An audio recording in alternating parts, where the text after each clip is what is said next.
What's going on, people? It's your boy Big Uggs, and welcome back to the Voice of the Tune. Bournemouth 1, Newcastle United 1. That was the final score in today's Premier League fixture. Coming into this game, I was a bit nervous because I always know Bournemouth for Newcastle United under Eddie Howe is going to be a tricky game. Eddie Howe hasn't beaten Bournemouth since he left there.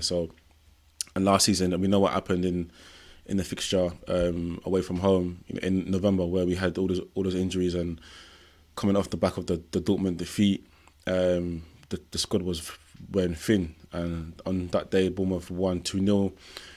They run us riot. We couldn't get close to them. So, that's always at the back of my mind. And knowing our poor away form last season, I was intrigued to see how we would perform in this game today, being our first game away. So I believe Eddie Howe made the right call with the changes he made to bring on Lloyd Kelly. The first 11 I was happy with. I think that's the first 11 that I said that we should do. And we started off pretty well. We started off on the front foot. We created an overload in midfield. Bournemouth couldn't deal with our midfield when we were sort of attacking the spaces and breaking the lines. What let us down in that moment in that period was probably the final ball. The choices that we made, probably making a pass too late or a bit too early, or just not having quality in the final ball. So, we need to be better in that area, especially in games like this where we're on top for a certain amount of time. That final ball is the sort of the difference between scoring and not scoring. So, but as the game went on in the first half, Bournemouth probably grew into the game after us having a good first half of the first half. Bournemouth had the better second half in the first half. And that's when they got the goal, because Joelinton, who I thought was probably way off it today, he looked like he couldn't control the ball. There was moments in that first half before the goal actually where he had lost possession, or he was probably trying to run with the ball, or he couldn't keep the ball. And just minutes before he got dispossessed for the goal, the same player Semenyo done it before.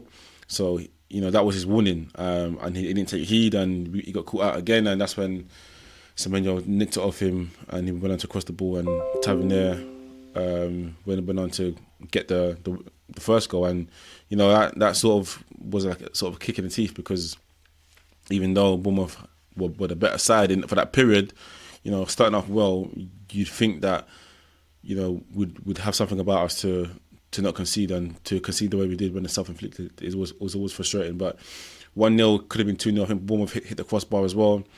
So we went into half-time a bit shaky, and there was no changes made, rightly so. But in the second half, we started a bit stronger, better than the first half, a bit stronger. But then obviously the Bournemouth had settled down a little bit, and then Eddie Howe made the changes, and we saw Anthony Gordon move out to the right. We saw Harvey Barnes come out and play on the left. We saw Trippier come on. We saw Willock come on, and Willock come off over Longstaff. Willock you could see he's still trying to find his feet. He couldn't control the ball either, to be fair. So not the best performance from him, but Trippier and Harvey Barnes for me were the game changers. And today we saw how important Trippier is to the team. His experience, his know-how, his calmness on the ball, his leadership. There's some talk about his future in the window, but hopefully come the end of the window this week, Trippier is a Newcastle United player, because he's shown his importance into this team, and his influence as well, coming on, changing the game, giving us something different going forward, and from a set pieces perspective, putting in crosses in from corners and free kicks, putting balls into the box that was causing the keeper problems. And Harvey Barnes was doing the same off the left hand side, putting great balls in the box, and it was him that made the assist for Anthony Gordon, cutting on his right foot, and Anthony Gordon was there to slot it in the back of the net to make it 1-1. And you'd think then we could go on and get the winner, because we had dominated for a period of time. Bournemouth tried to protect the lead, but they didn't succeed in that. We scored, and now it's about us going again and getting the second goal. But we didn't quite manage to get the second goal. We had some chances. Dan Burn had a good chance. Bruno had a great effort, saved. That was going in the top bins.